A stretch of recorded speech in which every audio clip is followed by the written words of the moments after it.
గురుర్బ్రహ్మా గురుర్దేవో మహేశ్వర గురు సాక్షాత్ పరబ్రహ్మ తస్మై శ్రీ గురవే నమః. గురవే సర్వలోకానాం భిషజే భవరోగిణాం నిధే సర్వవిద్యానాం శ్రీ దక్షిణామూర్తయే నమః. బృహద్వాసిష్ట సిద్ధాంతం పూర్ణబోధోపదేశిక వెంకటేశ్వర యోగీంద్రం సద్గురుభ్యో నమో నమః. ఆత్మానాత్మ అతీతమనిశం కేవలాత్మోపదేశిక వేముల రామయార్య యోగీంద్రం సద్గురుభ్యో నమో నమః. క్షరాక్షరమతీతం చాచల పూర్ణోపదేశిక పూర్ణానంద పుల్లయార్య సద్గురుభ్యో నమో నమః. అస్మద్గురు సమారంభం కృష్ణ సాందీపమధ్యమం ఓంకారపీఠ పర్యంతం వందే గురు పరంపరం. జయ గురుదేవ్. వినవే తెలిపెద రుక్మిణి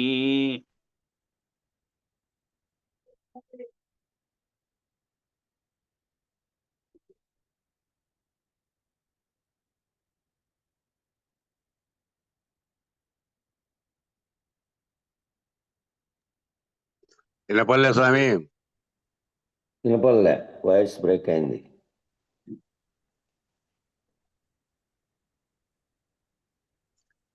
మీనా సైడ్ వినపల్లే.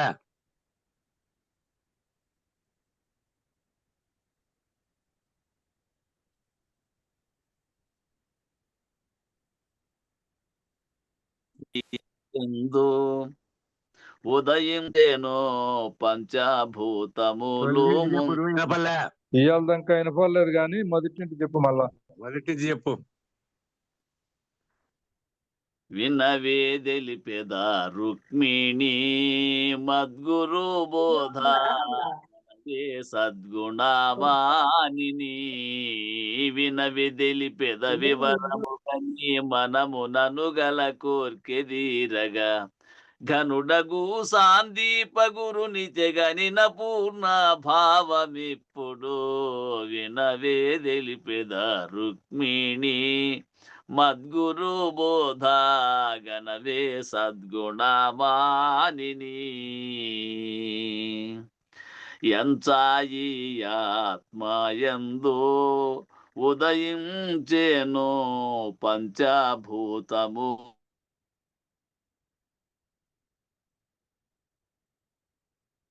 మళ్ళా దగ్గర పెట్టుకో వినపల్లే. దగ్గర ఏడైనా కరెక్ట్ ఉండే ప్లేస్ లో పెట్టుకోవాలి, అది సిగ్నల్స్ బాగుండే ప్లేస్ లో.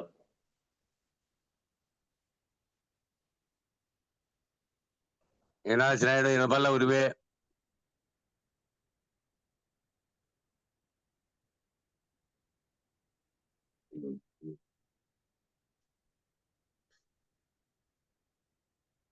మనం చెప్పేదన్నా వినపడుతుందా లేదో, యాప్ సిగ్నల్స్ ఉన్నాయా లేకపోతే మనం చెప్పేది వినపడుతుందా లేదా తెలియదు.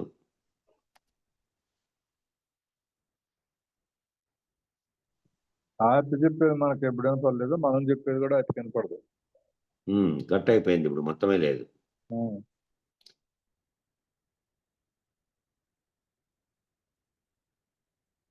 సరే, ఎవరెవరు ఇంకా కట్ అయిపోయినాడు. దివాకర్ అన్న చేయన్న ప్రార్థన పూర్తి చేయి. ఆ పాట వద్దులే, మామూలు ప్రార్థన చేసి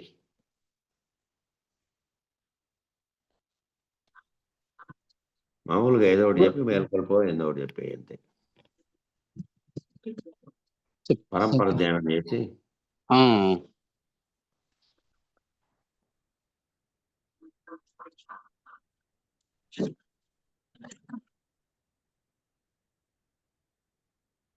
జై గురు. గురు బ్రహ్మ గురు విష్ణు గురుదేవో మహేశ్వర గురు సాక్షాత్ పరబ్రహ్మ తస్మై శ్రీ గురవే నమః. ఓం నమో బ్రహ్మాదిభ్యో బ్రహ్మ విద్యా సంప్రదాయ కర్తృభ్యో వంశ ఋషిభ్యో మహద్భ్యో నమో గురుభ్యః. సర్వోపప్లవరహిత ప్రజ్ఞాన ఘన ప్రత్యగర్ధో బ్రహ్మైవాహమస్మి అహం పదార్థరహితః. గురవే సర్వలోకానాం విషజే భవరోగిణాం నిదయే సర్వ విద్యానాం శ్రీ దక్షిణామూర్తయే నమః. బృహద్వాసిష్ట సిద్ధాంతం పూర్ణబోధోపదేశిక వెంకటేశ్వర యోగేంద్రం సద్గురుభ్యో నమో నమః. ఆత్మానాత్మమతీతమనిశం కేవల ఆత్మోపదేశిక వేముల రామయార్య యోగేంద్రం సద్గురుభ్యో నమో నమః. క్షరాక్షరమతీతం చ అచల పూర్ణోపదేశిక శ్రీ పూర్ణానంద పుల్లయార్య సద్గురుభ్యో నమో నమః. ద్వయాత్మరహిత సిద్ధాంతం పరమపురుష ప్రబోధక శ్రీ వివేకానంద సుబ్బయార్య సద్గురుభ్యో నమో నమః. అస్మద్గురు సమారంభం కృష్ణ సాందీప మధ్యమం ఓంకార పీఠ పర్యంతం వందే గురు పరంపరం. జై సద్గురు ప్రభు మహారాజ్ కు జై.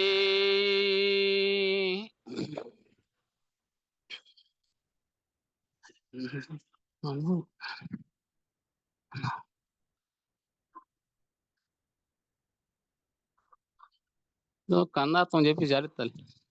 కన్నుల ప్రక్కన వ్రేళ్ళిడి తిన్నగ భ్రూమధ్యమందు దృష్టి నిలిపి అందున్నది వెన్నెలలో బయలన్న కనుమందురెరుకే అది నిలువదోయి. తనువుతో పోయేదని తెలియుమోయి. ఎన్ని తనువులు వచ్చి ఎగిన జనకాక ఉన్న బయలిది చూసి ఉల్లకెరుకను మాను అది నిలువదోయి. తనువుతో పోయేదని తెలియుమోయి. జై సద్గురు ప్రభు మహారాజుకు జై. గురు పరంపరముకు జై. జై గురు. జై గురుదేవ. జై అందరికీ జై గురు. గురు పరంపరంకు జై. జై గురుదేవ. కాబట్టి మానవుడు ఏం చేయాలి? మానవుడు జ్ఞానంలో ప్రవేశించాలంటే ముందు 3 గుణాలని పోగొట్టుకోవాలి. గుణాలతో ప్రవర్తించినప్పుడు ఆయా గుణాలు ప్రకోపించి దాని ఏ తత్వంతో ఉంటే దాని ప్రకారం పనిచేస్తూ ఉంటారు. అజ్ఞానంగా తామస గుణంతో ఉంటే అజ్ఞాన రీతిలో, రజోగుణంతో ఉంటే అహంకారపు రీతిలో, దాంతో వచ్చేటువంటి కోపతాపాలతో అషడ్వర్గాలు. తర్వాత సత్వగుణంతో ఉంటేనేమో సాత్వికంగా ఉంటాడు, అన్నీ తెలుసుకుంటూ ఉంటాడు. సత్వగుణ ప్రవర్తనలో ఉంటూ మళ్ళీ యాదృచ్ఛిక జీవితంలో యాదృచ్ఛికంగా ఏదైనా ఉన్నట్టుండి వచ్చి పడినా కూడా ప్రకోపించే స్థితిలో ప్రవర్తన చేయకుండా జీవుడు మామూలుగా శరీరంతో, శరీర ధర్మంతో కాకుండా తన ఆత్మస్వరూపుణ్ణి అనే భావనతో చేస్తే ఏ రకంగా రావు. కాబట్టి గుణాలతో పూస్తే శరీర ధర్మంగా, స్వార్థపూరితంగా రాగద్వేష, అసూయ, దంభ, అహంకారాలతో కూడినటువంటి గుణాలన్నీ గుణాలతో కూడి ప్రవర్తించినప్పుడు వస్తాయి. కాబట్టి కర్మానుసారం ఉపాధి భేదాలు వచ్చినాయి, కానీ ఉన్నదంతా ఆత్మ ఒక్కటే కదా అనే భావనతో మనం దినచర్యలో రోజు దీన్ని సాధన చేసుకోవాలి. రోజు ఏం చేయాలంటే కర్మానుసారంగా ఈ ఉపాధి భేదాలు వచ్చినాయి. నా శరీరం, నీ శరీరం, వాళ్ళ శరీరం, అనేకత్వంగా ఉన్నటువంటి అనేక రీతుల్లో శరీరాలు పొందినన్ని కేవలం మానవులే కాక ఇతరత్ర జంతు శరీరాలైనా సరే అవన్నీ చేసినటువంటి కర్మానుసారంగా ఆ కర్మలను బట్టి ఆయా ఉపాధి భేదాలు వచ్చినాయి. కానీ ఉన్నదంతా ఆత్మ ఒక్కటే కదా అనే భావనతో మనం దినచర్యలో రోజు దీన్ని సాధన చేసుకోవాలి. శరీర ధర్మంలో నుంచి మెల్లిగా విడుదలైపోవాలి. రాను రాను పాము కుబుసం వదిలినట్లు వదిలేయాలి. 3 గుణాలను వదిలేయాలి, ఆత్మగా ఉండాలి. ఆ 3 గుణాలు ఆ గుణాలతో ప్రవర్తించినప్పటికీ ఆయా గుణాలతో ప్రవర్తిస్తావు కాబట్టి శరీర ధర్మంగా ఉన్నాయి, నేను ఆత్మస్వరూపుణ్ణి. ఈ 3 గుణాలతో కూడి ప్రవర్తించినప్పుడు ఆయా సంబంధమైనటువంటి ప్రకోపాలు శరీరంలో వస్తున్నాయి అనేది గుర్తెరిగి వదిలేయాలి. ఆత్మగా ఉండాలి. ఆత్మగా ఉంటే సంసారంలో ఉండి కూడా నీకేది అంటదు. నువ్వు సంసారంలో ఉండి సంసారం బాధ్యతలు నిర్వర్తిస్తున్నా కూడా నువ్వు ఆత్మస్వరూపునిగా ఆత్మస్వరూపురాలిగా ఉంటే అప్పుడు అవన్నీ అంటవు. ఆ పనులు చేస్తున్నప్పటికీ దానికి సంబంధించినటువంటి కుటుంబానికి సంబంధించిన పనులన్నీ చేస్తున్నప్పటికీ అంటవు నువ్వు. ఆత్మస్వరూపంగా ఉన్నటువంటి భావంతో ఉంటావు కాబట్టి శరీరం నేను అనే భావంతో శరీరంగా ఉండి చేస్తావు కాబట్టి ఆ పాత సంస్కారాలు వదలాలంటే గుణాలను వదిలేసి నేను ఆత్మస్వరూపురాలిని అనేటువంటి దాంతో నిత్యము నువ్వు అలవాటుగా మార్చుకోవాలి దాన్ని. అందరిలోనూ నిన్ను దర్శించుకొని అనుభవం వస్తుంది. కాబట్టి ఆత్మగా ఉంటే సంసారంలో ఉండి కూడా నీకేది అంటదు కాబట్టి అందరిలోనూ అన్నీ కూడా వేరు ఉపాధి ధరించినటువంటివన్నీ కూడా నా స్వరూపంవే.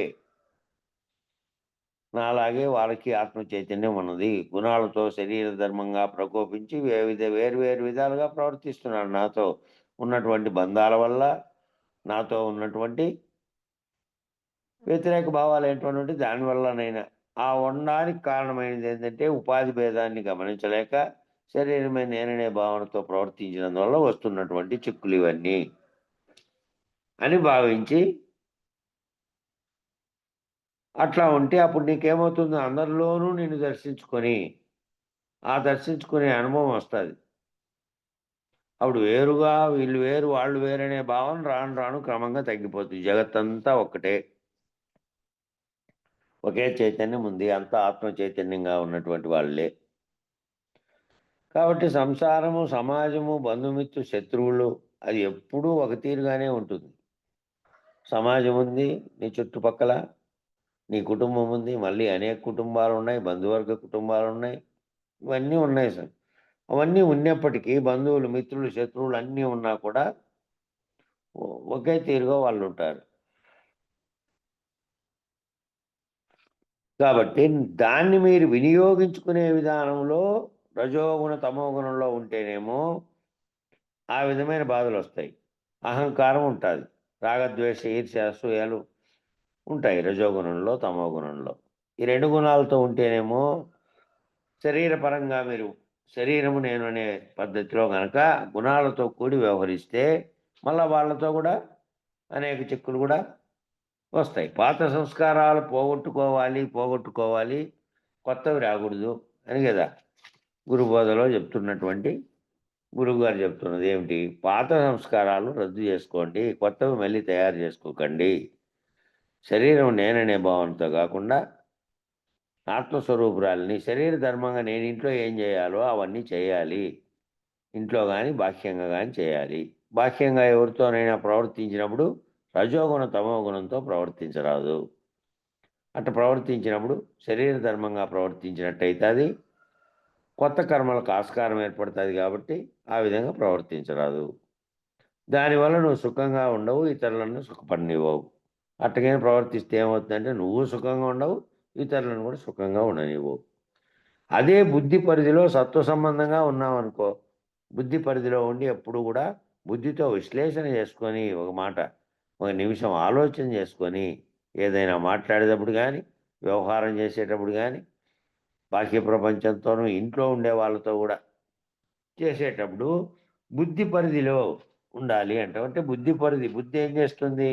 మనసులాగా కాదు, వెంటనే పోయి ఏమొస్తే అది మాట్లాడి ఏమొస్తే అది అనడానికి బుద్ధి ఏం చేస్తుందంటే విశ్లేషణ చేసుకోమంటుంది. నీలో నువ్వు ఏదైనా ఒక్క నిమిషం ఆలోచన చేయమంటుంది బుద్ధి. అది సత్వ సంబంధంగా ఉంటుంది. సత్వ సంబంధంగా ఉండి నువ్వు విశ్లేషణ చేసుకుంటే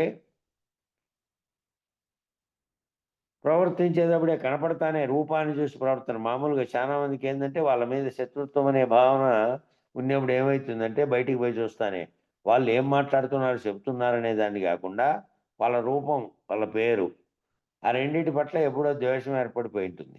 దాంతో వెంటనే కోపం వచ్చేస్తూ ఉంటుంది. కాబట్టి అటువంటి కోపం రాకుండా బుద్ధి పరిధిలో ఒక నిమిషం ఆలోచన చేసి సత్వగుణ సంబంధంగా సహనము, ఓర్పు, త్యాగం అనేటువంటి దైవీ భావన అనేటువంటి గుణాలు ఉంటాయి. ఆ సత్వగుణ సంబంధంగా బుద్ధితో పరిణమించినామనుకో ఓర్పు ఉంటుంది, నీకు త్యాగం ఉంటుంది, దైవీ భావన అనేది కూడా ఉంటుంది. కాబట్టి అప్పుడు ఎవరన్నా ఏమన్నా చేసినా దైవేచ్ఛ ప్రకారం జరుగుతోంది అంటావు. దైవేచ్ఛ ప్రకారం జరుగుతోంది, ఇదంతా దైవేచ్ఛ. పొద్దున్నే ఎవరో పిలిచారు నిన్ను బయట నుంచి, ఏదో పని ఉండి అవసరం ఉండి పిలిచారు. అవసరం ఉండి పిలిస్తే నువ్వు బయటకు వచ్చావు. బయటకు వచ్చావు కానీ ఆ కడపని ఎందుకో రోజు దిట్లాడేది అయినప్పటికీ ఆ రోజు ఎందుకో తగిలింది, అది బోర్ల పన్నావు. ఈ చర్యలో ఏదైనా ఎవరిదైనా కారణం లేదు. ఆ రోజు నడిచే ప్రాంతమే రోజు అయినప్పటికీ కూడా ఏదో పని మీద ఆయమ పిలిచితే నేను బయటకు వచ్చినందువల్ల పన్నాను అని నేరం ఆయమ మీద ఆరోపించడానికి కానీ లేకపోతే ఇంకోరి మీద అనడానికి లేదు. అది మామూలుగా జరిగే విషయాలు ఇవి. జరుగుతేటువంటి దైవేచ్ఛ, అది దైవేచ్ఛ అలా జరిగింది. రోజు తిరలాడతానే అదే దారింటి అదే వాకిలంటి జరిగింది. అందువల్ల నువ్వు పిలిచినందువల్ల నేను మన్నాను. కాబట్టి అంతకుముందు రోజంతా బయటకు వస్తున్నావు పోతున్నావు అనేక మంది మాట్లాడిస్తున్నారు కదా.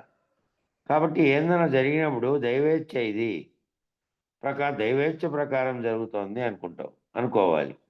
అట్లా అనుకుంటే ఏదైనా సరే ఏదో జరిగింది, ఘర్షణ జరిగింది, ఇంట్లో జరిగింది, బయట జరిగింది అనుకో, కొట్టారనుకో దైవేచ్ఛ, పొగిడారనుకో దైవేచ్ఛ.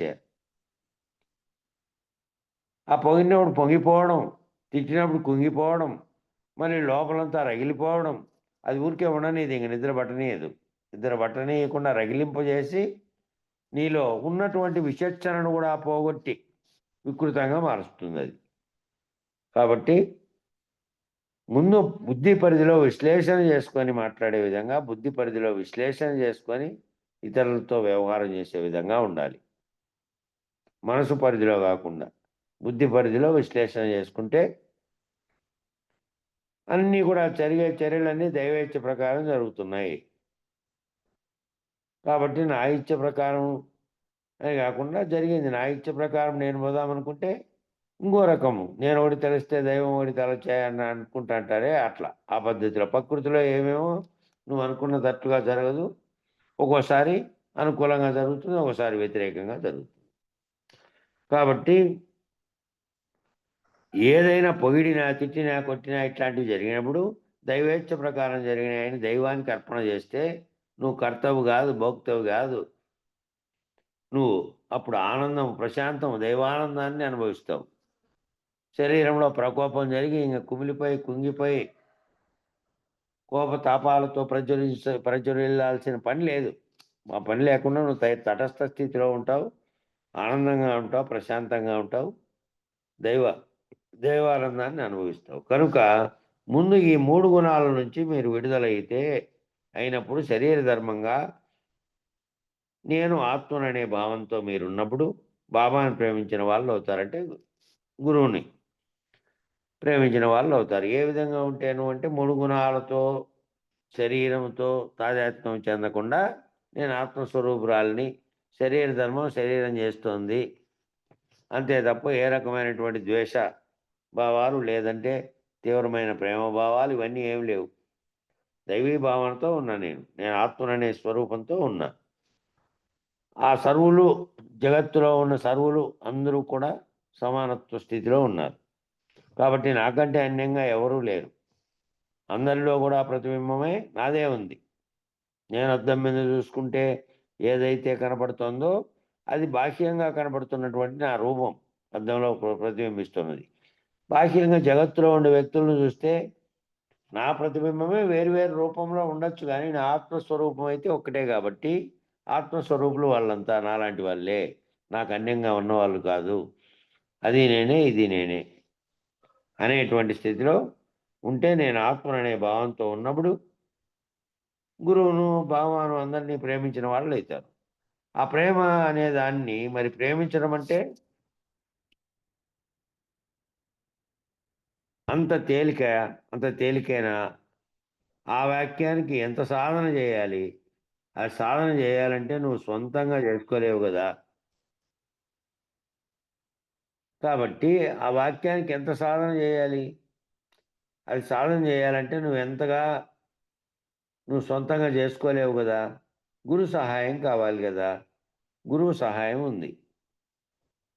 కాబట్టి అది నువ్వు సాధన చేసుకోవాలంటే అందరినీ సర్వులని ఒకే రకమైనటువంటి స్వరూపులుగా, నాకంటే అన్యంగా ఎవరూ లేరు అని అందరినీ ప్రేమించడము అనేది అంత సులభంగా నీలో కలగదు. నువ్వు కూడా వేరు వేరు రూపాలను, వేరు వేరు నామరూపాలతో, వారి యొక్క శరీరాకృతితో, శరీరంతో ఏర్పడిన బంధం వల్ల పద్ధతిలోనే చూస్తుంటావు కాబట్టి,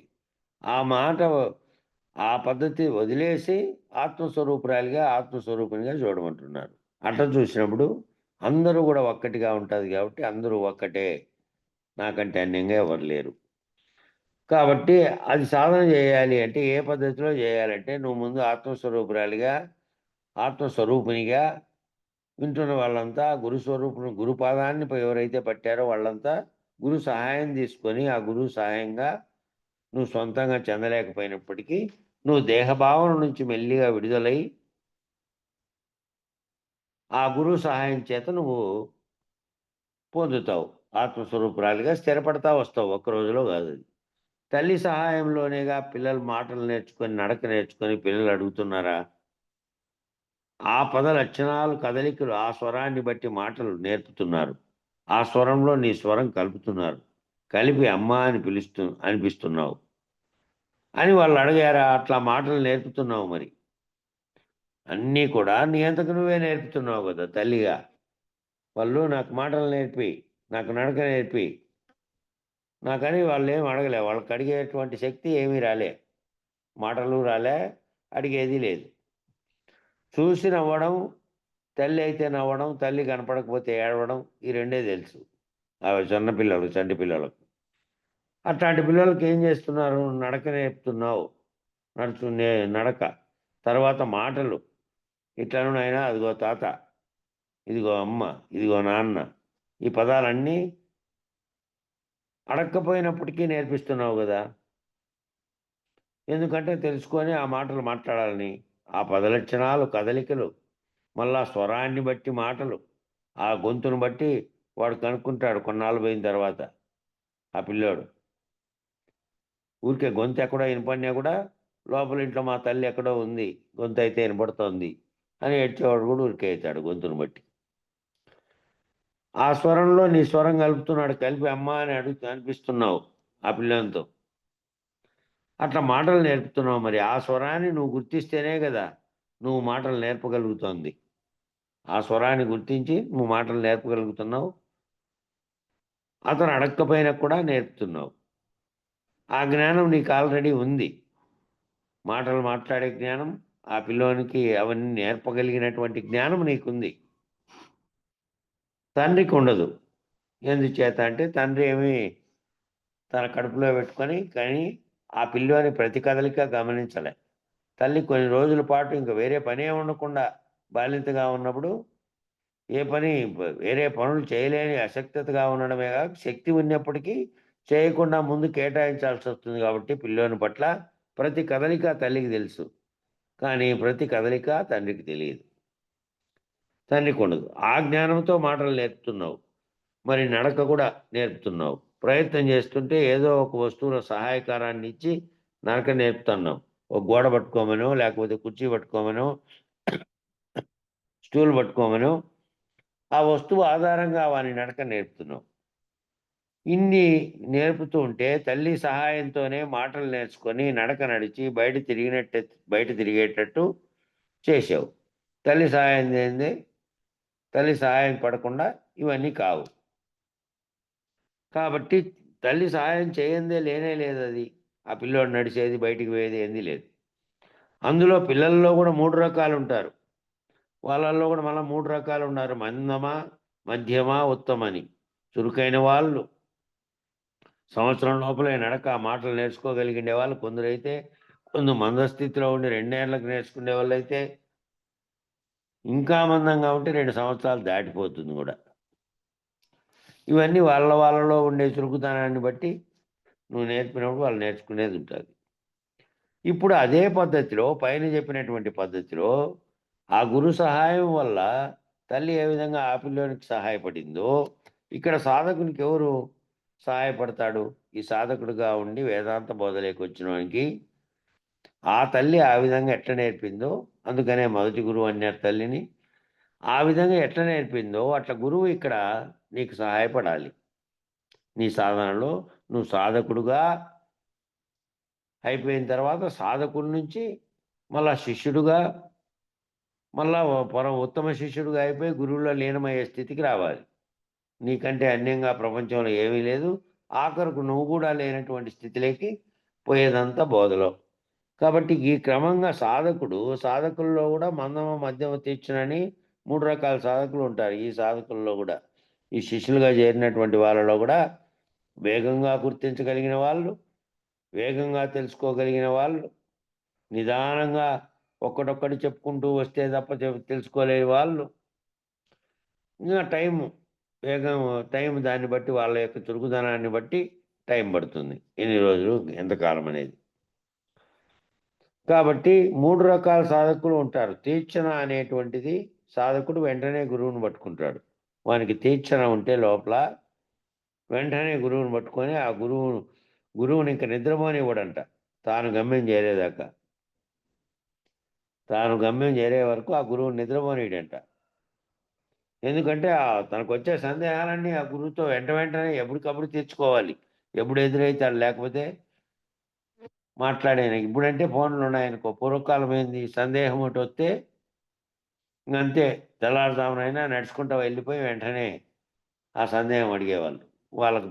వాళ్ళకంత తీవ్రత ఉండేది. మళ్ళీ తెల్లారి లోపల వచ్చి ఇంటికి చేరుకొని మళ్ళీ వాళ్ళ పనులు వాళ్ళు చేసుకోవాలి. కాబట్టి అట్లా ఉండే పరిస్థితి ఉండేది.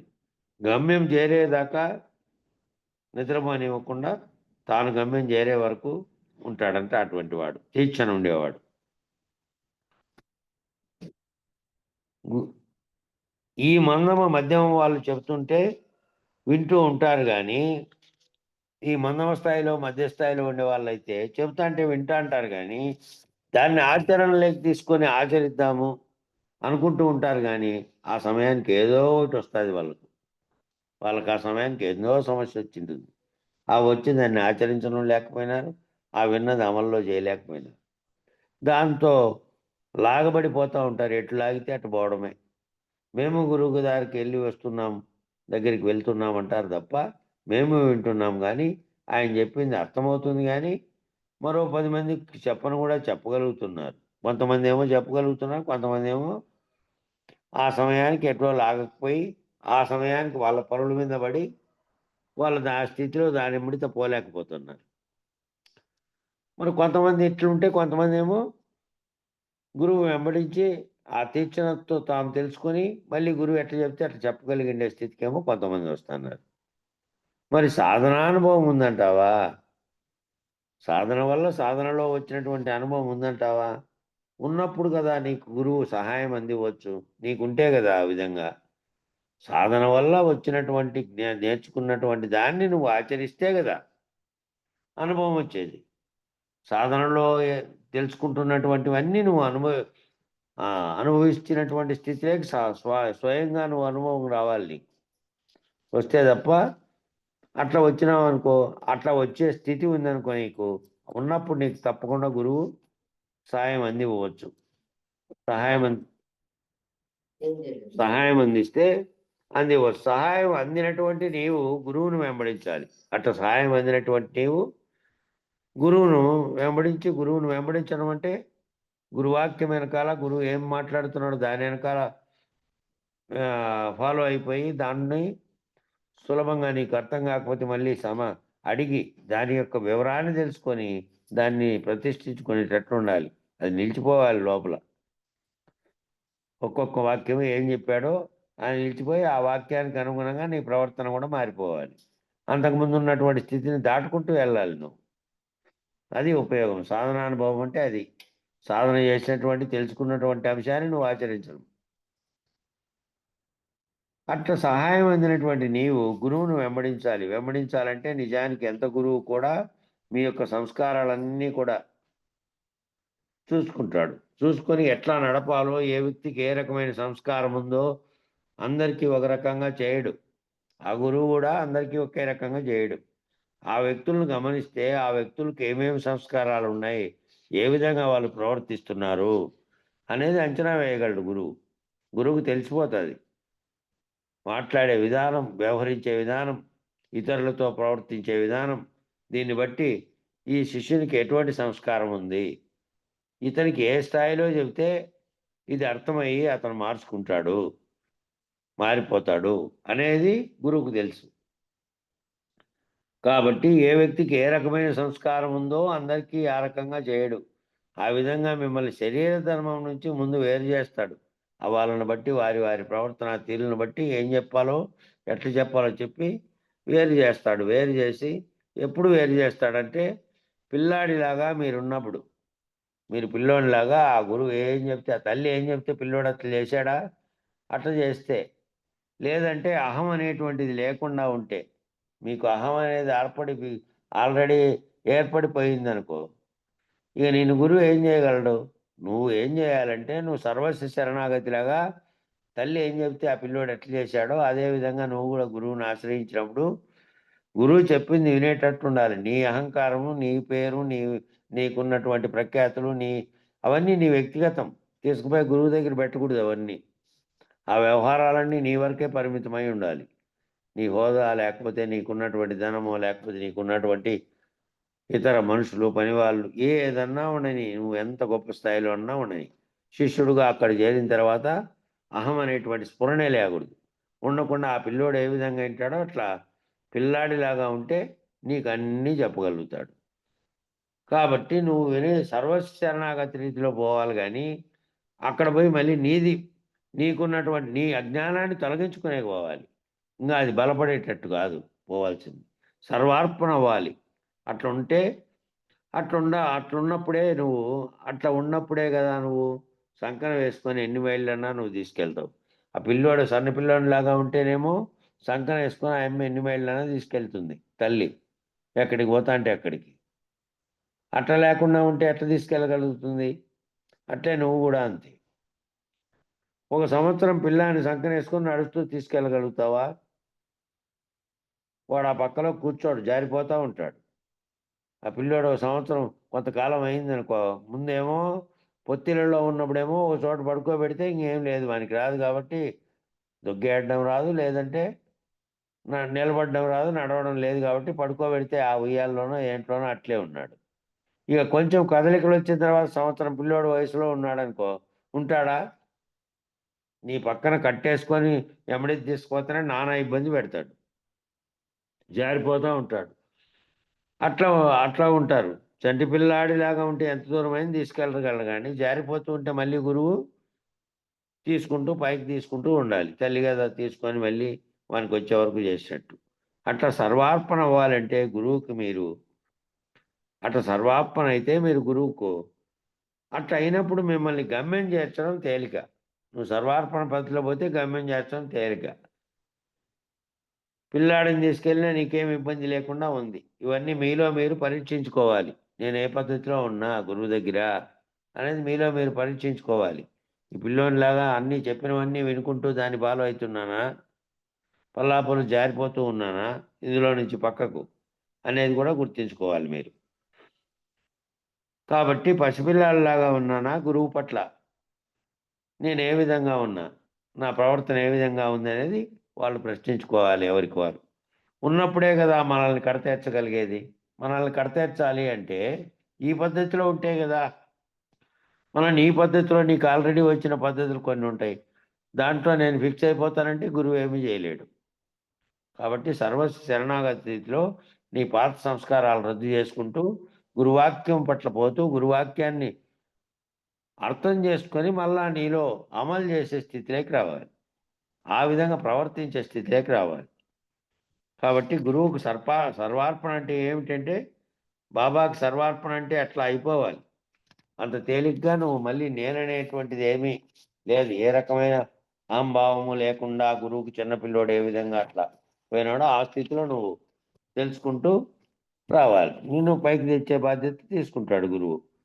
మరి ఎప్పుడైనా మీరు ఈ వయసు వచ్చింది తర్వాత అయినా శేష జీవితాన్ని దీనికి వినియోగించుకోవాలి.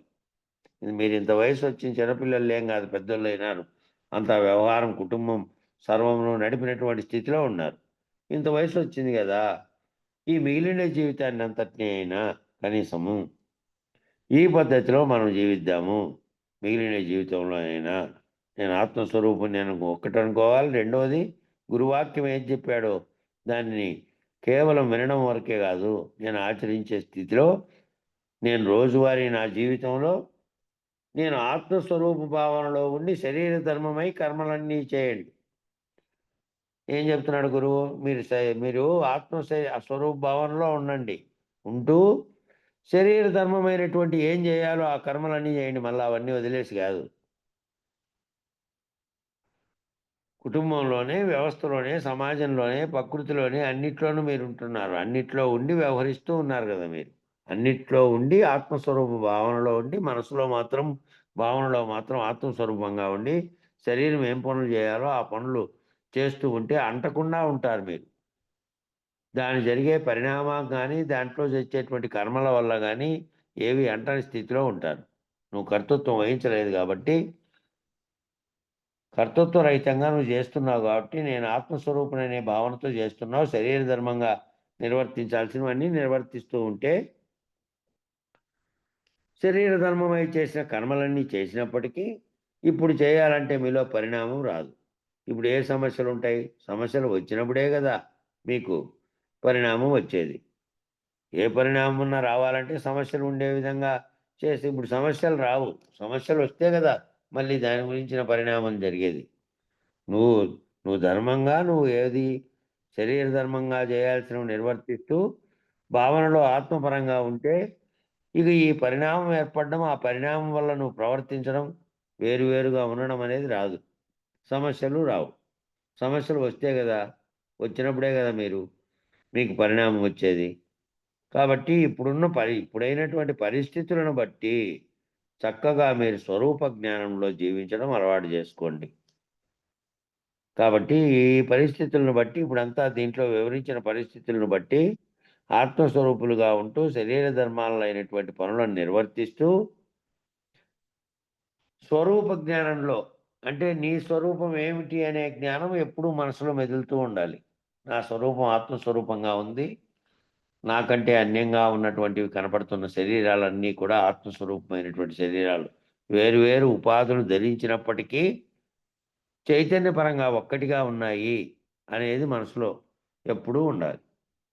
ఆ విధమైన పరిణామంతో మీరు జీవించడం అలవాటు చేసుకోండి. ఆ విధంగా జీవిస్తే ఈ శేష జీవితాన్ని దానికి అర్పణ చేసుకుంటే, జీవితాన్నంతా దానికి అర్పణ చేసుకుంటే అప్పుడు ఏమవుతుంది? ఆ స్వరూప జ్ఞానానుభవం మీరు పొందారనుకోండి, ఆ స్వరూప జ్ఞానానుభవమే నిలబడిపోయి ఉంటుంది. మళ్ళీ అన్యం తోస్తుంది. అన్యంగా ఏమీ రాదు. మాటలు లేనటువంటి మౌన స్థితిలో ఉన్నది ఒక్కటే. ఆ ఉన్నది ఒక్కటి కూడా పరమాత్మ స్వరూపంగా, గురు స్వరూపంగా, ప్రపంచానికి అంతటికీ శక్తినిచ్చినటువంటి ఈశ్వర స్వరూపంగా అంతటగా ఉన్నది అది ఒక్కటే. ఆ చైతన్యమే సృష్టికి కారణంగాను, నాకు కారణంగాను ఉంది. అన్నిటికీ కారణంగా ఉన్నటువంటి దాంట్లో నుంచి దాటుకోవాలి. అక్కడి నుంచి దాటుకుంటే ఎప్పుడు స్థిరమై, ఎప్పుడు కదలికల పరిణామాలు, ఎప్పటికీ మార్పు చేర్పులు లేనటువంటిది ఒకటి ఉంది. ఆ స్థితి లేకపోతే ఏ కర్మలు నేనున్నానన్న భావన, ఈ జగత్తు ఉన్నదన్న భావన ఏదీ లేదు. నేను కూడా లేను అనేటువంటి స్థితిలోకి పోయేదాకా ఉండాలి. ఈ సాధన అనేది ఆ స్థితికి పోయే వరకు ఉండాలి ఎప్పుడు. కాబట్టి ఏమిటి? జీవితాన్ని దానికి అర్పణ చేసుకుంటే స్వరూప జ్ఞానానుభవం పొందితే అంతటిలోనూ మీకు ఒకటి గుర్తుంది. ఆ అనుభవం పొందారంటే అద్దంలో మీ ప్రతిబింబాన్ని ఎట్లా చూసుకున్నారో అందరిలో మిమ్మల్ని చూసుకోవడం ప్రారంభమవుతుంది. అందరినీ ఎవరిని చూసినా వాళ్ళ రూపాన్ని చూసి బట్టి కాకుండా అందరూ ఒక్కటే నా స్వరూపంగా ఉన్న వాళ్ళే వేరువేరు ఉపాధులతో వేరువేరు రకాలుగా కనపడుతున్నారంతే. అప్పుడు ఆ భేదమే లేదు. ఈ శరీర ధర్మం నుంచి విడుదలై ఆత్మగా అయిపోయారు కాబట్టి, ఆత్మకు జనన మరణాలు అనేటివి లేవు కాబట్టి, ఆత్మగా ఉన్నటువంటి స్థితిలో నుంచి మళ్ళీ ఆత్మస్థితిలో కూడా ఉన్నటువంటి స్థితిలో మళ్ళీ సంకల్పాలు చేయకుండా ఉన్నటువంటి నిస్సంకల్ప నిర్వికల్ప స్థితిలోకి పోవడం అనేదే అచలం. చలించడం అనేదే ఆగిపోయి అచలంగా ఉండడము. బయలు ఏ విధంగా ఎప్పటికీ పరిణామ వికారములు చెందకుండా కేవల శూన్యంగా, దాంట్లో ఏది ఉత్పన్నం అయితే అయ్యేదాంతో తాను సంబంధం లేకుండా ఏ విధంగా ఎప్పటికీ ఉందో పరిణామ వికారములు అనేటివి లేకుండా ఉందో అట్లా నువ్వు కూడా ఏ పరిణామ వికారం లేకుండా జీవన్ముక్తులు అవుతావు. కాబట్టి ఆత్మకు జనన మరణాలు లేవు, అవన్నీ ఉన్నాయి. ఇది పోయి చైతన్య పరంగా తీసుకున్న కర్మలను తీసుకున్న ఉపాధి ధరించుతోంది కాబట్టి దానికి ఏ విధంగా దాని స్వరూపంలో తాను శరీర ధర్మంగా చేయకుండా శరీర ధర్మాలు చేస్తున్నప్పటికీ దానితో తాదాత్మ్యం చెందకుండా ఉందనుకో ఆత్మ, అప్పుడు ఏమీ లేవు, జననము లేదు మరణము లేదు. ఆ జనన మరణాలు లేనటువంటి స్థితిలోకి పోవాలి, అప్పుడు జీవన్ముక్తులు అవుతావు, అయ్యావు. ఇది మొట్టమొదటిగా మీరు సాధన చేసి తీవ్ర ముముక్షు అయినటువంటి వాడే గురువును వెంబడించగలుగుతాడు. ఇది బాగా సాధన చేసి ముందు నువ్వు ఆత్మస్వరూపునిగా నిలబడగలిగితే అప్పుడు గురువును బాగా వెంబడించగలిగి ఆ గురుకరణ చేత మళ్ళీ నువ్వు కూడా రహితమైపోయి దాటుకునేటువంటి అశరీరుడుగా నువ్వు ఇవ్వడానికి అవకాశం ఉంది. కాబట్టి గురువు ఆయన్ను గమ్యం చేర్చగలుగుతాడు. నువ్వు ఆ పద్ధతిలో ఉంటేనే గురువు గమ్యం చేర్చగలుగుతాడు. నువ్వు ఆ పద్ధతిలో లేకున్నట్టు గురువు ఏం చేయలేడు. తీక్షణత్వం నీకు ఉండాలి. మళ్ళీ ప్రతి అంశంలోనూ నువ్వు అవగాహన చేసుకొని మళ్ళీ నీలో అమలుపరుచుకునే విధంగా ఉండాలి. నీలో అమలుపరుచుకోలేకుండా విన్నంతసేపు విని మామూలుగా ఉంటే మళ్ళీ ఏం చేయలేడు. గురువు పట్ల ఫస్ట్ టైం బిగినింగ్లోనే చెప్పాడు, వెంబడించే స్థితిలో ఉండాలి. వెంబడించారంటే పరిగెత్తిపోయి వెంబడించి కాదు, ఏ భావం ఏ వాక్యం చెప్తున్నాడో దాన్ని పట్టుకొని అట్లాగే దాంట్లో ఉండేటువంటి అనుమానాలు తీర్చుకుంటూ తీక్షణత్వంగా ఉండాలి అని, చురుగ్గా ఉండాలి దాని పట్ల అని. అప్పుడు ఆయన గమ్యం చేర్చగలుగుతాడు, గురువే గమ్యం చేర్చగలుగుతాడు. మధ్యమ ముచ్చు ఉంటాడు అనుకో, వాడు ఊరికే వెంబడిస్తాడు, కానీ వెంబడిస్తాడంట. ఆ మధ్యమ స్థాయిలో ఉన్నోడు కూడా గురువు దగ్గరికి పోయినాడు కదా, అందరూ పోతున్నారు కాబట్టి తాను పోతున్నాడు అని గురువును వెంబడిస్తాడట. ఊరికే వెంబడిస్తాడు, గొర్రెలాగా ఉంటాడు. అంటే ముందు గొర్రెలన్నీ పోతుంటే ఏ పక్కకు పోతుంటే ఆ పక్కకు, దారిలో పోతుంటే పొలంలో పోని ముందర పోయినాయి అట్లే పోతాయి. ముందుది పోయి బాయిలో దూకిందనుకో వెనకవన్నీ కూడా దూకుతాయట. ఇవి అజ్ఞానంగా. కాబట్టి ఆ విధంగా వెంబడించడం కాదు, మందస్థితిలో కాదు, ముముక్షువుగా తీవ్ర మోక్షేచ్ఛ కోసం తీక్షణత్వంతో పోయేవానిలాగా వెంబడించాలి. అంతేగాని అన్నీ పోతున్నాయి అన్నిలాగా అని గొర్రె పద్ధతిలో కాదు. లేదు నువ్వు ఇది పొందలేదు అనుకో, మనం ఏ స్థితిలో గురువును వెంబడించినప్పుడు ఏ స్థితిలో ఉండి వెంబడిస్తున్నాము అని మీరు ఎప్పటికప్పుడు పరిశీలన చేసుకుంటే ఎప్పటికప్పుడు మనం ఏ స్థితిలో ఉన్నాం. ఈ గురువు ఈ చెప్పిన స్థితిలో శరీరంతో శరీరం పనులు చేస్తున్నప్పటికీ ఆత్మస్వరూపంగా ఉండి ఆత్మస్వరూప స్థితిలో ఏకత్వ భావన పొంది సర్వవ్యాప్తమైనది ఒకటే. ఆ ఒకటి ఏమిటో తెలుసుకోవాలి. నేను ఆ స్థితిలో తీవ్రమోక్షమైనటువంటి మోక్షేచ్ఛ చేత గురువును వెంబడిస్తే ఆ గురువు నాకు సహాయం చేసి చెప్పగలుగుతాడు అని సర్వశరణాగతిగా చిన్నపిల్లోడిలాగా చేస్తే నీ ప్రవర్తన ఏంది ప్రదర్శించకుండా నువ్వు చేస్తే అప్పుడు తల్లి కదా పిల్లోనికి నేర్పినట్టు గురువు కూడా నీకు నేర్పి ఆ స్థితికి తీసుకెళ్తాడట. వాటికి అయిపోయింది ఆత్మజ్ఞాన సాధన అనేది అయిపోయింది. ఆ విధంగా ప్రవర్తించేది ప్రయత్నించండి. ఇంకా తర్వాత గ్రంథం వచ్చింది ఏంటంటే ఇది హంసతత్వ విచారణ.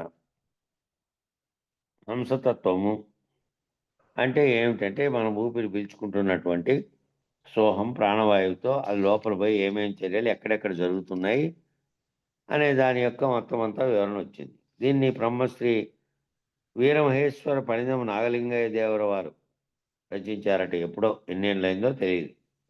దానికి బ్రహ్మశ్రీ పానుగంటి కోటేశ్వర జంగమదేవర అనే ఆయన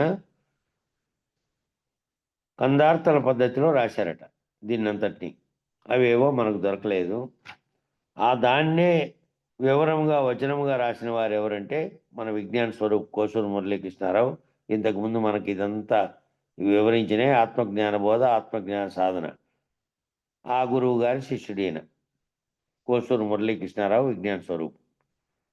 ఈ హంసతత్వ విచారణను అసలైన దాంట్లో రచించినటువంటి శ్లోకాల పద్ధతిలో రచించిన ఆయన ఒక ఆయన అయితే, మళ్ళీ దాన్ని కందార్థముల పద్ధతిలో ఒక ఆయన రచించాడు. హంసను ప్రశ్నోత్తరాలుగా, హంస అనే దాన్నే ప్రశ్నోత్తరాలుగా చుట్టూ కందార్థములుగా రచించారట. కానీ అది దొరికింటే అవి కూడా సులభంగా నేర్చుకొని కనుక దాంట్లోనే వచ్చేటట్టు బాగుండు. అరకుని సంవాదంలో అంతా వచ్చినట్టు పాట రూపంలో అన్ని సందేహాలు దానికి జవాబులు వచ్చినట్టు వచ్చు. అయితే ఇప్పుడు వచనంగా రాశారు కాబట్టి మనం వచనంగా సులభంగా మీరు అర్థం చేసుకునే ప్రయత్నం చేయండి. దానికి పొద్దు పీఠిక ముందు మాట చదివేయాలకు సరిపోతుంది.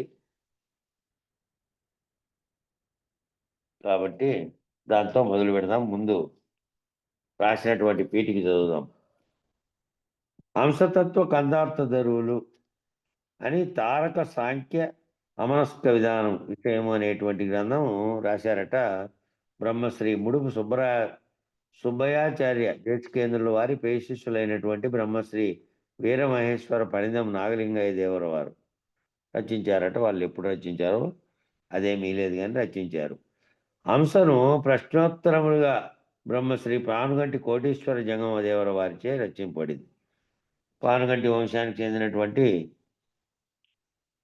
ఆయన బ్రహ్మశ్రీ పానుగంటి కోటీశ్వర జంగమ వారు రచించారట.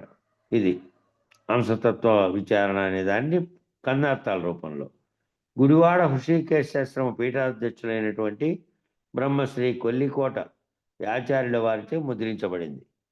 వాళ్ళు ముద్రించారట. ఎవరు? హృషికేశాశ్రమం అనేవాళ్ళు. మళ్ళా కందార్థ ధరువులకు వచన రూప తాత్పర్యమును మాత్రమే వ్రాసి ఎట్టి వ్యాఖ్యానమును జడ్జేయకుండా సత్ శిష్యులకు ప్రయోజనం చేకూర్చే నిమిత్తము ఇది నేను అందిస్తున్నానని చెప్తున్నాడు విజ్ఞాన స్వరూప్ గారు. నేను ఎట్టి వ్యాఖ్యానాన్ని ఆ కందార్థ ధరువులకు వచన రూపాన్ని ఇచ్చినాను అంతేను, తాత్పర్యమును మాత్రమే రాసిన. నా వ్యాఖ్యానం ఏమీ రాయలేదు, నా సొంతం ఏమి వ్యాఖ్యానం జడ్జ్ చేయకుండా ఉత్తమ శిష్యులైనటువంటి వాళ్ళకు ఉపయోగపడుతుందని, ఆ ఉత్తమ శిష్యులకు ఇది తెలుసుకోగలుగుతారని దీంట్లోనే వచ్చినటువంటి సాంఖ్య తారక మనస్కమంతా ఇది ఇరికించారు. దాంట్లో అంశతత్వ భావన అనేది ఏంది, ఈ అంశ జరుగుతున్నటువంటి దాంతో అది పోయి ప్రాణచలనం కలిగించి లోపల ఏం చేస్తోంది అనే దాన్ని అంతటి వివరంగా వస్తుంది.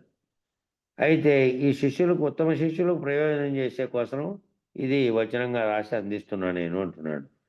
పరంపరానుగతమైనటువంటి సద్గురు, పరంపరాగతంగా వచ్చినటువంటి సద్గురు, వాళ్ళ సద్గురువు నిర్భయానంద స్వామి మేకా నరసింహరావు వారిల అంతరంగిక శిష్య పరివారం కొరకు, వాళ్ళ శిష్యుల పరివారం కొరకు తయారు చేశారట. అది మనమైనా ఎవరైనా అందరికీ ఒక గురువే. ఆ దాంట్లో వచ్చిన బోధే మనకు ముఖ్యం. కాబట్టి వాళ్ళు ఆ పరంపరాగతంగా వచ్చినటువంటి నిర్భయానంద మేక నరసింహరావు వారిల అంతరంగిక శిష్య పరివారం కోసము పరిమితంగా ముద్రించుటకు అనుమతించినారట. పరిమితంగా మాత్రమే వాళ్ళు ముద్రించుకొని అనుమతి తీసుకొని పరిమితంగా వాళ్ళకు మాత్రమే సర్క్యులేట్ చేశారు. దాన్ని సైట్లో పెడితే మనం తీసుకొని నేను డౌన్లోడ్ చేసి దాన్ని వాళ్ళ నెట్లో ఉంటే ఆ దాంట్లో నుంచి కంప్యూటర్లోకి తీసుకొని మనకు ప్రింట్ తీసుకున్నాం మనం. ఎందుకంటే మనం దీన్ని అనేక అంశాల్లో అనేక చోట్ల ఇది వస్తుంది, విచారణ చేస్తే సులభంగా అర్థమవుతుంది. కాబట్టి ఇంకా అంశతత్వ విచారణ ప్రారంభం. బాగా దృష్టి దాంట్లోకే పెట్టి వినుకుంటూ ఉండాలి, అప్పుడు అది భావం పూర్తిగా అర్థమవుతుంది. హ అనగా ప్రత్యేగాత్మ కళ. ఇక్కడ హంస అనే పదాలకు అక్షరాలతో సహా దాని భావాన్ని ఇస్తున్నాడు. హ అంటే ప్రత్యేగాత్మ కళ, స అనగా ప్రకృతి కళ. స అంటే ప్రకృతి కళ, హ అంటే ప్రత్యేగాత్మ కళ. ప్రత్యేగాత్మ ఎవరు? మూడవస్థల్ని దాటినటువంటి, మూడవస్థలకి సాక్షిగా ఉన్నటువంటి ప్రత్యేగాత్ముడు. నీలోనే ఉన్నటువంటి నీవు విషుడుగా, తైజసుడుగా, ప్రాజ్ఞుడుగా మూడవస్థల్ని పొందుతున్నావు రోజు. ఆ మూడవస్థలకు అతీతంగా ఉన్నటువంటి మూడవస్థల్ని గుర్తించి మూడవస్థలకి సాక్షిగా ఉన్నటువంటి ప్రత్యేగాత్మ. ఆ ప్రత్యేగాత్మగా ఉన్నది ఎవరు? ఆ ప్రత్యేగాత్మ కళ ఏంటంటే హ. స అనేదేమో ప్రకృతి కళ. ఈ రెండింటినీ కలిపే బిందువు అనగా మధ్యలో సున్న ఉంది. ఆ సున్న చేరిస్తే అంశ అయింది. సున్న లేకపోతే అది హాగా ఉంది, ఇది సాగా ఉంది. అదేమో ప్రత్యేగాత్మ కళగా ఉంది, ఈ సా అనేదేమో ప్రకృతి కళగా ఉంది. ఈ రెండింటినీ కలిపే బిందువు ఏమో సున్న, మధ్యలో చేరగా అంశ అయింది. అంటే ప్రత్యేగాత్మగా ఉన్నదేమో హాగా ఉంది. అంటే నువ్వు దీవుడుగా ఉన్నటువంటి ప్రత్యేగాత్మ స్థితి ఎక్కడ? దేహిగా ఉన్నటువంటి వాడు దేహంలో జరిగే మూడవస్థలతో సహా సంబంధం లేకుండా సాధ్యత్వ స్థితిలో ఈ మూడింటిని గుర్తెరుగుతున్న వానిగా ఉన్నటువంటి వాడు. సాగా ఉంటే హాగా ఉంటే సాగా ఉన్నది ఏంది? ప్రకృతి కళ అంటే ఏంది? శరీరంగా ఉన్నటువంటి అవయవాలతో కూడినటువంటి నామరూపాత్మకంగా ఉండి ప్రకృతి కళగా ఉంది అది శరీరంగా.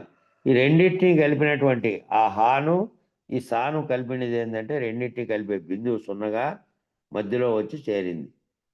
ఆ మధ్యలో సున్న చేరగా అంశ అయింది. ఈ అంశ అష్టతనువులలో పుట్టును. ఈ అంశ ఎక్కడ పుడుతోంది అంటే 8 తనువుల్లో, ఈ 4 ఆ 4 జీవతనువులు 4 ఈశ్వర తనువులు 4 ఈ 4 తనువుల్లో పుడుతోంది. అంశ కలయే మానవుని సకల నాడులలో నిండి ఉంటుంది. ఆ అంశ అనేటువంటి కలయే సకల నాడుల్లో నిండి ఉంటుంది. అంతే. అంశ లేకుండా ఉంటే నాడి ఆడదు, నాడి ఆడకుండా ఉంటే లేదు, ఇంకా ఆ క్షణమే లేదు. కాబట్టి అంశకళ అనేది మానవుని యొక్క సకల నాడుల్లో ఎన్ని నాడులు అన్ని వైపులకి ఉన్నాయో వేళ్ళకి కాళ్ళకి ఒక గోర్లు ఎంటుకలు తప్ప అన్నిట్లోనూ నాడులు ఉన్నాయి. అన్నిట్లోనూ ఉన్నాయి. ప్రతి అణువులోనూ శరీరంలో ఉండే అణువుల్లో నాడులు లేకుండా ఏది పనిచేయదు. సకల నాడుల్లో కూడా నిండి ఉంటాయి. సుషుమ్నలో నిలవై ఉండి నాడులన్నింటి ద్వారా దేహం అంతట్ను వ్యాపించి ఉండును. దీనంతటికీ కనెక్షన్ ఎక్కడి నుంచి వస్తుంది అని అంటే తలలో ఉండే సుషుమ్న నాడులోంచి వస్తుంది. దాంట్లో నుంచి సంకేతాలు పోతున్నాయి. ఈ నాడుల ద్వారానే అన్ని వైపులకు సంకేతాలు పోతున్నాయి. సుషుమ్నలో నుంచి అక్కడ నిలవై ఉండి నాడులన్నిటి ద్వారా దేహం అంతట్ను వ్యాపించి ఉంటాయి. ఈ నాడుల పుట్టు స్థానం గంటిక. ఈ నాడులన్నీ పుట్టే స్థానం లోపల తలలో ఉన్నటువంటి గంటిక మెదడు స్థానంలో ఉంది. అది గంటిక అనగా నాడుల ముడి. ఈ నాడులన్నీ ముడి ఎక్కడ వేశారో అక్కడ అన్నీ తీసుకొచ్చి ఇంట్లోకి అన్ని ప్రాంతాలకు వైర్లన్నీ పోయినాయి. అనేక లైట్లకు, అనేక ఫ్యాన్లకు, అనేక చోట్లకు పోయినాయే వైర్లు. ఆ విధంగా దేహంలో అన్నిటికీ పోయినాయి. అన్ని దానిలను తీసుకొచ్చి మళ్ళీ అన్నిటినీ 2 దానిలకు మాత్రమే కలిపి ఆ 2 ఎక్కడికి పోయినాయంటే ఆ మెయిన్ స్విచ్లోకి పోయినాయి. అక్కడి నుంచి వచ్చినటువంటి ఒకటి ఎత్తు ఒకటి ఫేసు తీసుకొని ఇళ్ళంతా వ్యాపించి మొత్తం అనేక రకాల పనులన్నీ చేస్తూ ఉన్నాయి. కానీ దాని ముడి అంతా ఏటికి తీసుకుపోయి పెట్టాడంటే ఆ మెయిన్ స్విచ్ కాడ వైర్లో పెట్టాడు. అదేవిధంగా నీ శరీరం అంతా వ్యాపించినటువంటి నాడులన్నీ ఆ నాడులన్నీ కలిపి ఓ గంటిక అనేటువంటి ముడి ఆ ముడిలో ఉన్నాయి. అంశ సహస్రారమందున్న అష్టదళ పద్మంలో వ్యాపకమైన స్థానంలో అంశ అనేది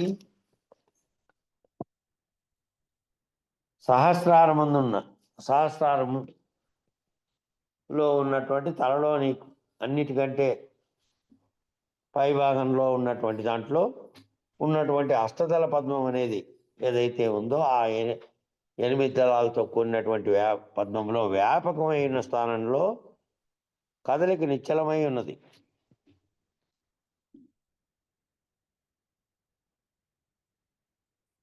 నిశ్చలంగా అంటే అక్కడ కదలకుండా ఉన్నటువంటి స్థితిలో ఉంది. కదలకుండా ఉంది అక్కడ.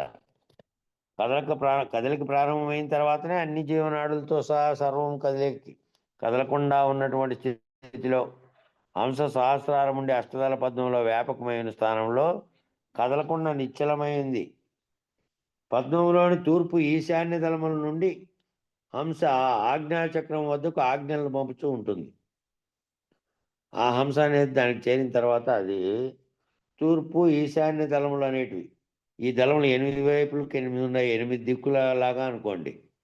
మామూలుగా 8 రకాలు 8 దిక్కులు అనుకోండి. ఆ 8 దిక్కుల్లాగా 8 దళాలు ఉన్నాయి. లోపల ఉన్నటువంటి ఆ గంటికి ఎక్కడైతే ముడిపడిందో శరీరం అంతటి నుంచి పోయినటువంటి ఆ నాడుల నుంచి అది ఆ ఈశాన్య తూర్పు దళాల నుంచి ఏమవుతుందంటే ఆజ్ఞాచక్రం అనేది అంశ యొక్క ఆజ్ఞాచక్రం వద్దకు ఆజ్ఞలను పంపుతూ ఉంటుంది. ఆ ఆజ్ఞాచక్రం నుంచి ఆ ఆజ్ఞలను పంచకర్తలు పంచశక్తులు అందుకుంటుంటాయి. 5 రకాలైనటువంటి కర్తలు 5 రకాలైనటువంటి శక్తులు అందుకుంటాయంట ఈ ఆజ్ఞాచక్రం నుంచి పోయినటువంటి ఆజ్ఞల ద్వారా.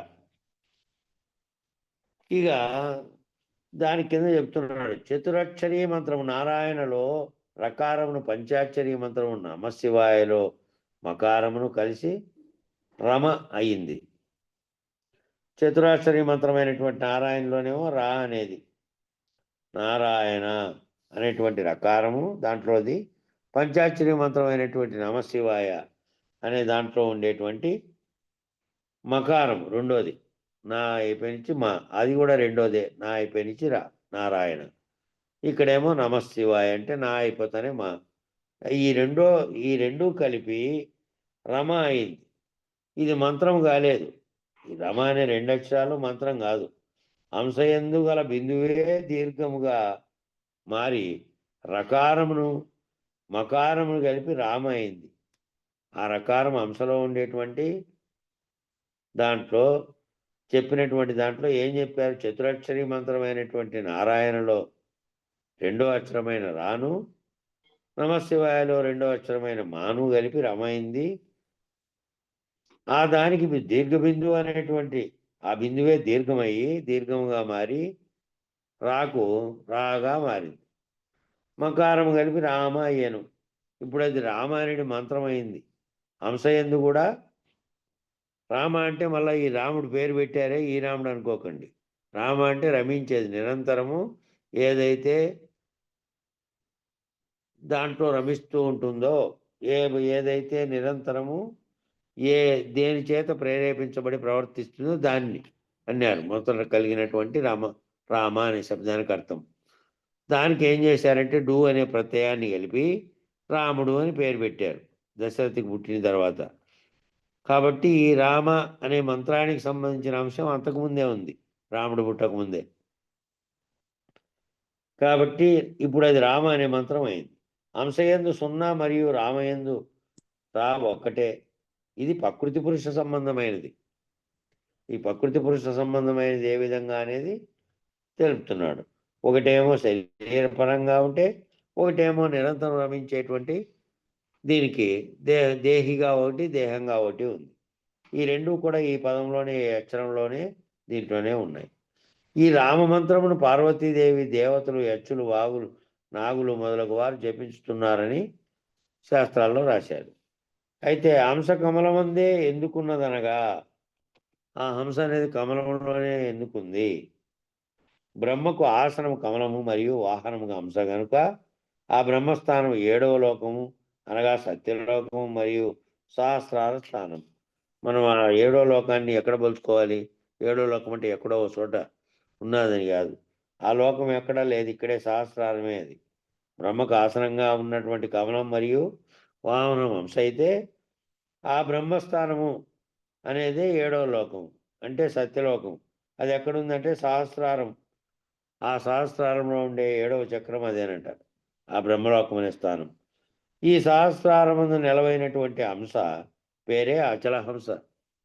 ఈ సహస్రారమందు ఏ హంస నిలవైందో ఆ హంస కదలకుండా ఏదైతే ఉందో, ఎట్టి పరిస్థితుల్లోనూ కదలడానికి కారణమైంది మళ్ళీ ఇంకోటి ఉంది. అది పోయి కలిసిన తర్వాత కదిలింది. అది ఆ కదలకుండా ఉన్న దాని పేరే అచల హంస.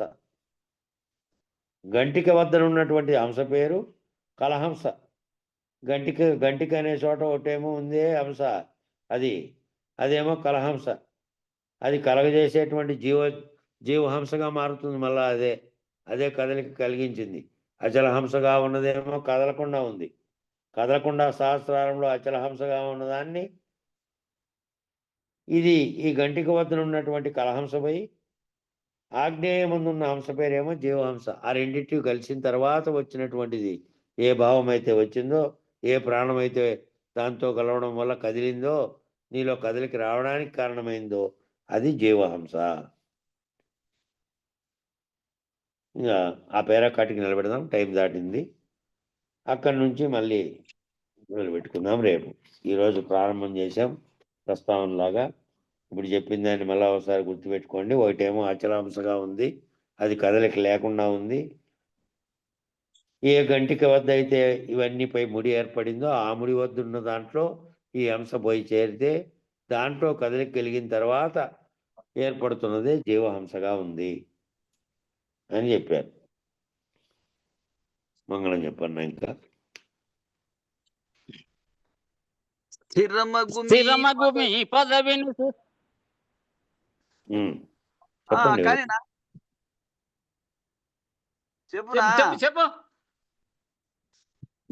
స్థిరమగు మీ పదవిని సుస్థిరముగా సంస్థాపనం చేసి జనులకు పరిపూర్ణ బోధ ప్రకటపరచిన మరి శివరామార్యులకు మంగళమనరే.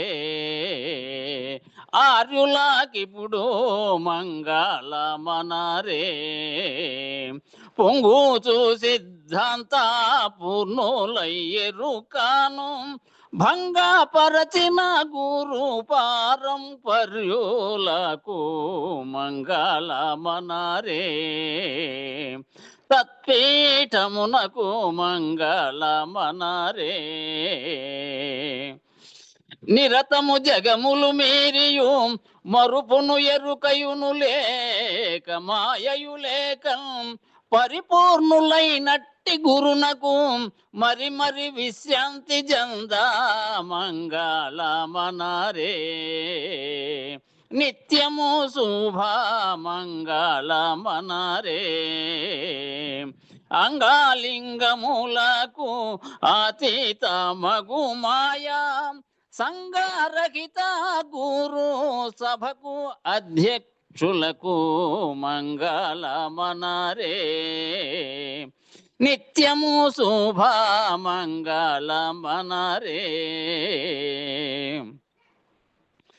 మరియును పీఠస్థులకును పరమతత్వ విచారులకును నిరతము వేదాంత సభలో నిలకడైన సాధుజనులకు హారతిదిగో మంగళ హారతిదిగో.